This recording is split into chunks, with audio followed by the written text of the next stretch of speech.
There. If you're standing in the back, there are plenty of seats. Please feel free to filter in. This afternoon, I'm going to be talking about deep learning.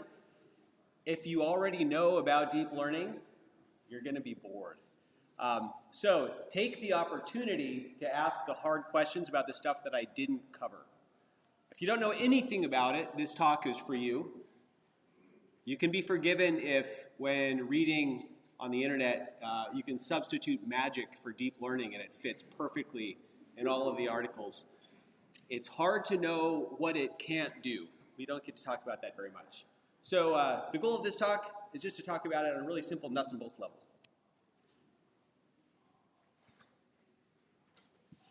Let's see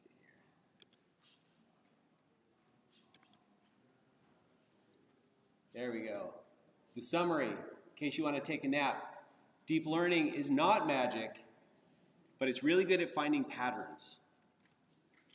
So if this is our brain, this is deep learning. An owl can fly, a fighter jet can fly, but there are a whole lot of things that an owl can do, and arguably it's a much more complex thing. Although what the fighter jet does, it does really, really well. So deep learning is the fighter jet. Highly specialized, highly engineered. We're today going to talk about the basics. The Wright brothers airplane. If you understand the principles that it works on, then it's easy to branch out into the finer engineering details. But there's a whole lot of things that go on in a fighter jet that we're not going to talk about in detail. But this is nice. We can talk about this at a comfortable level. This is a neuron. Like all neurons, it's got a big body in the middle, a long tail, and some arms that branch off. Here's an artist's conception of a neural network, or a bunch of neurons. Again, big body, long tails, arms.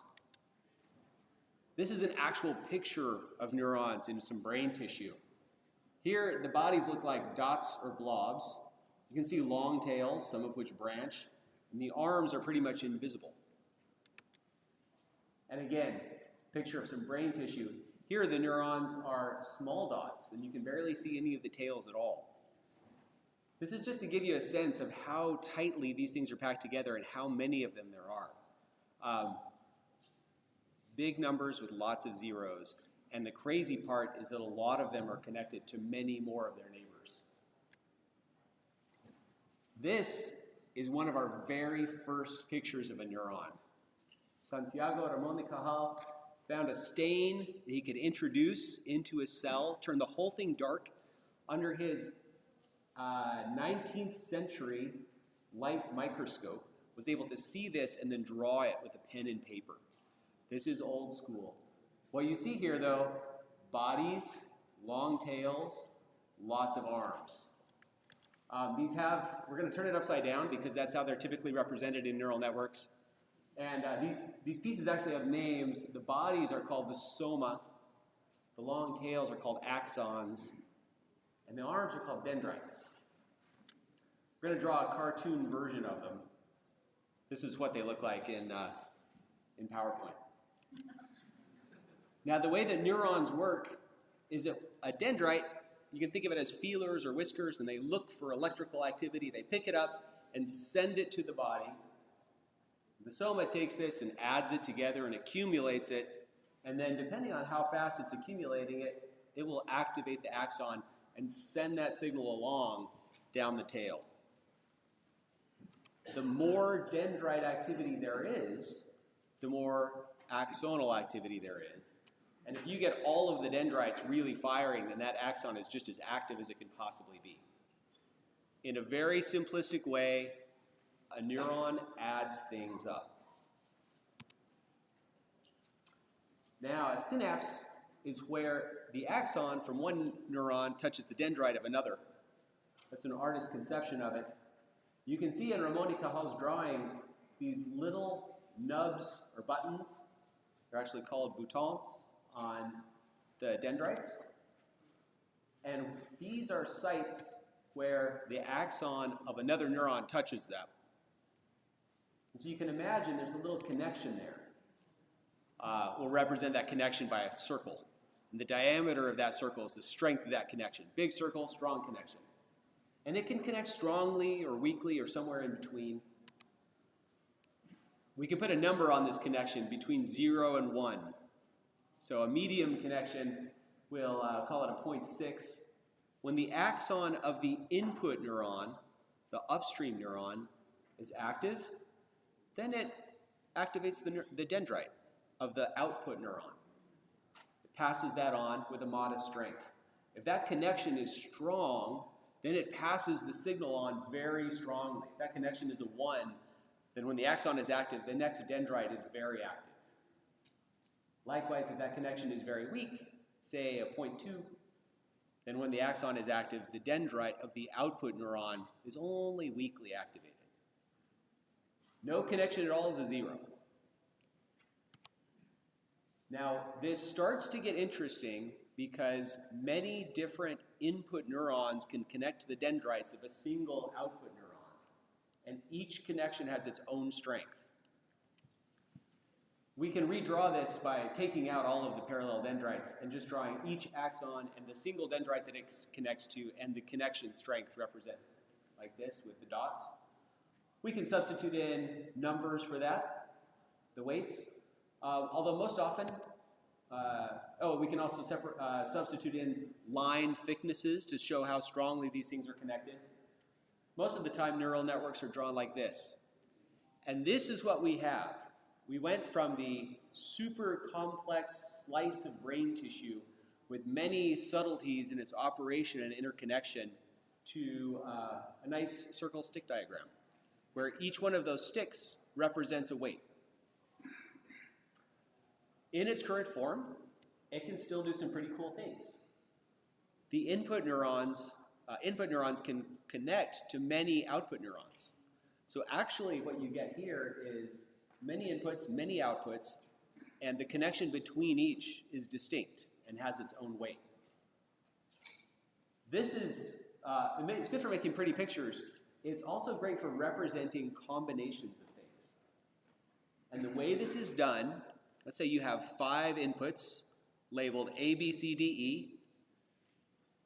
In this case, this output neuron has a strong connection to A, C, and E, very weak connections to B and D. That means when the A, C, and E input neurons are active all together, that really strongly activates the output neuron. B and D don't matter because they only connect weakly. So a way to think about this output neuron is in terms of the inputs that strongly activate it. So we call this the ACE neuron. And here we have an atomic example of what happens here. This output neuron represents a combination of the input neurons. This is neural networks in a nutshell. You can do this with any kind of input.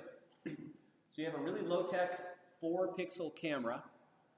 Each of those 4 inputs is one of the pixels. Upper left, upper right, or lower right.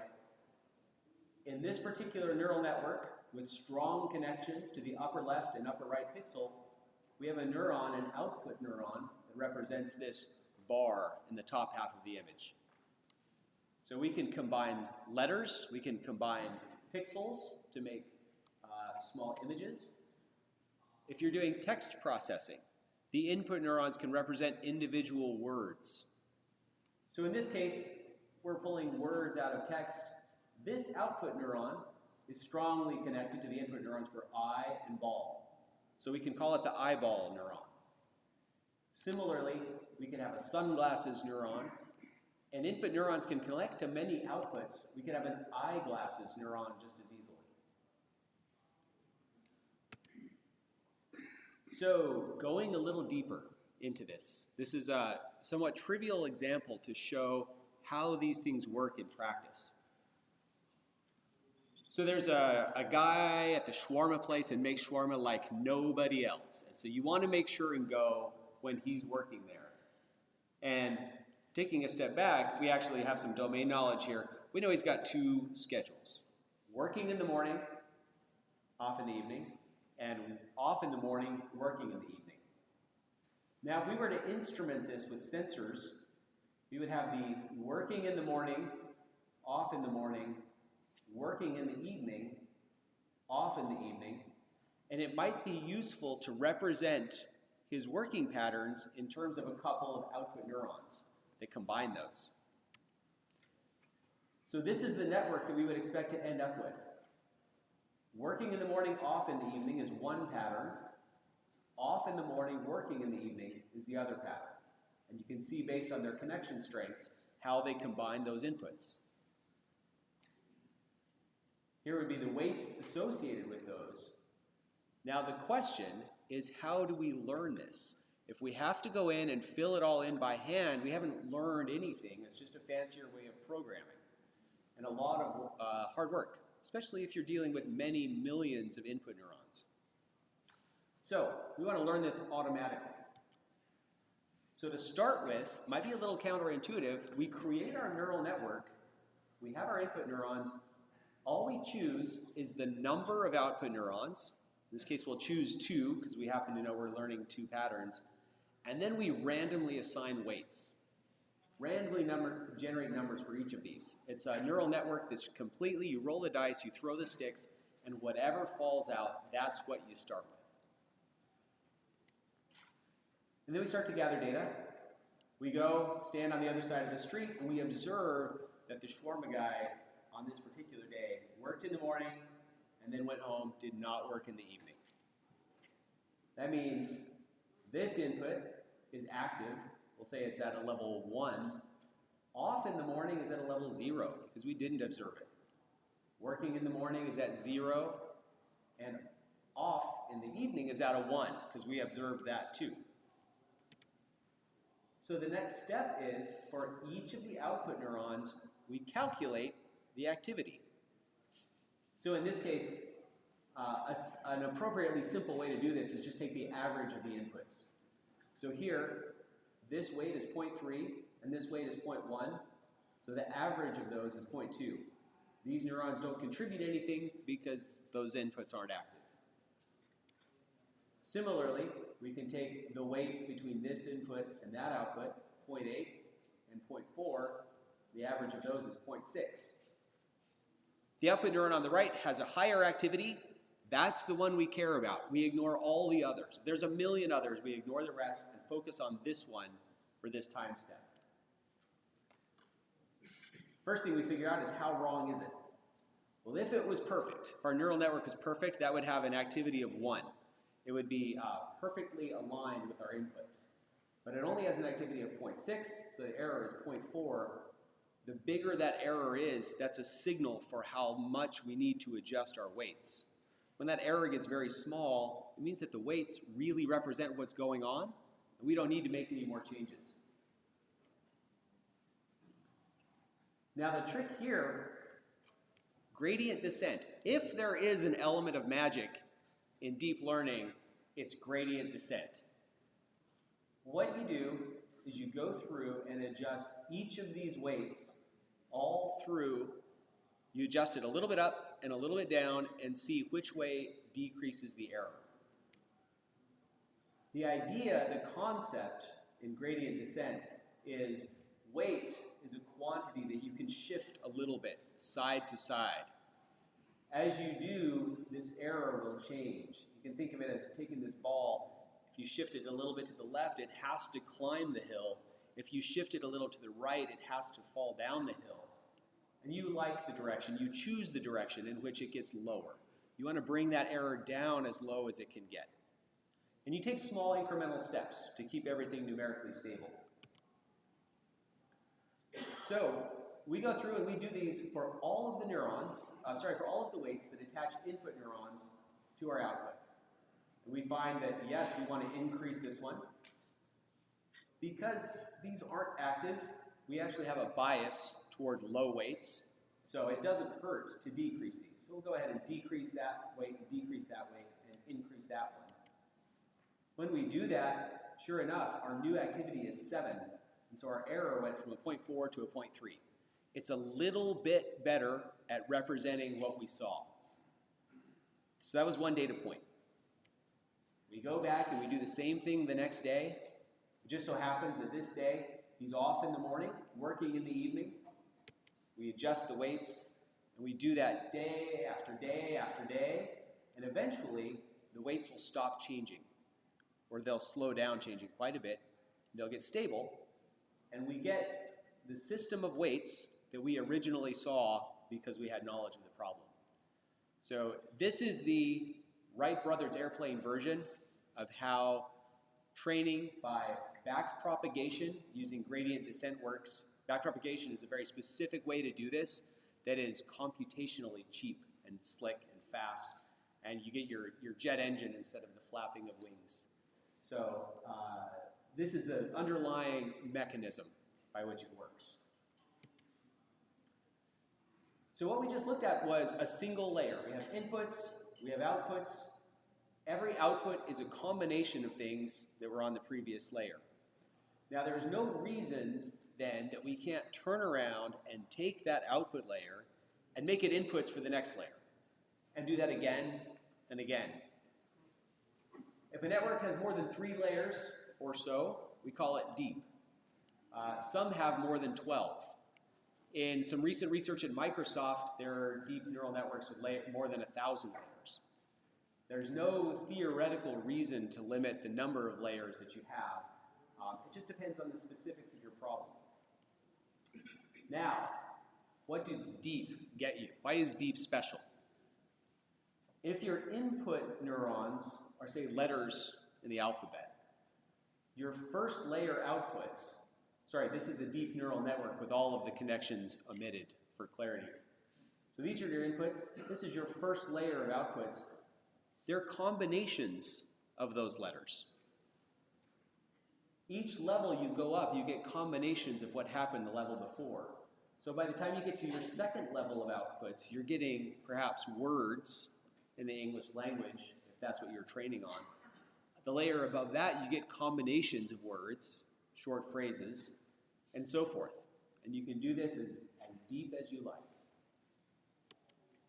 So there's a variety of things you can learn with deep neural networks. A very popular one is images.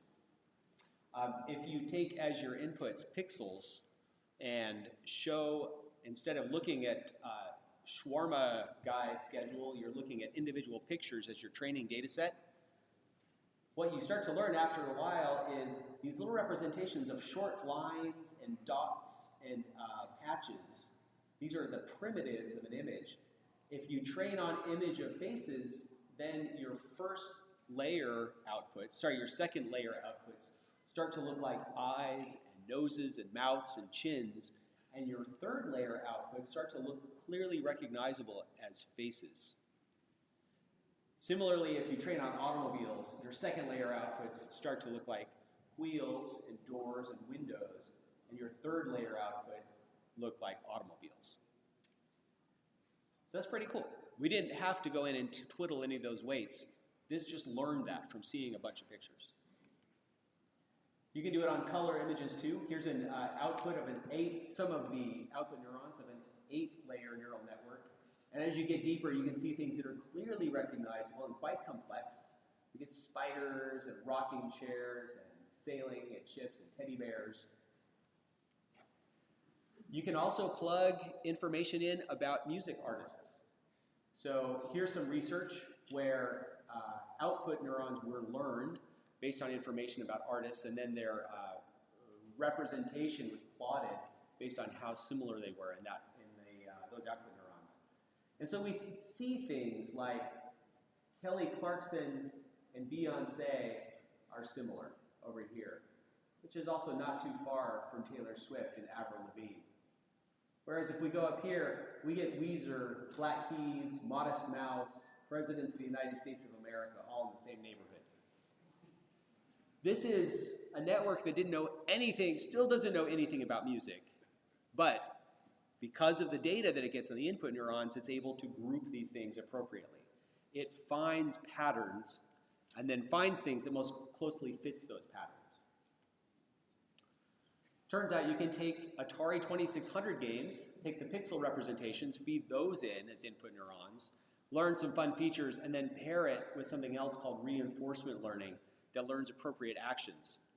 And when you do this, for a certain class of games, it can learn to play them far better than any human player ever has or is ever likely to. And it turns out that you can take a robot and let it watch YouTube videos about how to cook. And it uses a pair of deep neural networks, one to interpret the video, one to learn to understand its own movements, and then uses those, pairs that with some other execution software to cook based on the video representations that it's seen. So while it's not magic, it's pretty cool. You can do some stuff with it. So as you're going through reading literature, reading popular articles about this, you can kind of play bingo. There are some buzzwords, some popular algorithms. You can think of a lot of these as the model numbers for the various fighter jets that are out there. But when you see any of these terms, if you like, you can mentally do the substitution of deep learning and apply what you know about the Wright brothers airplane, and most of it will still be accurate. So the bottom line, it's good at learning patterns. It doesn't do anything, but it's pretty good at learning patterns. So if you're interested in these slides, please add me as a connection on LinkedIn. I'll be posting them soon. Links to both the video recording and the slides themselves. And of course, if you have any questions, feel free to follow up. Thanks for your attention.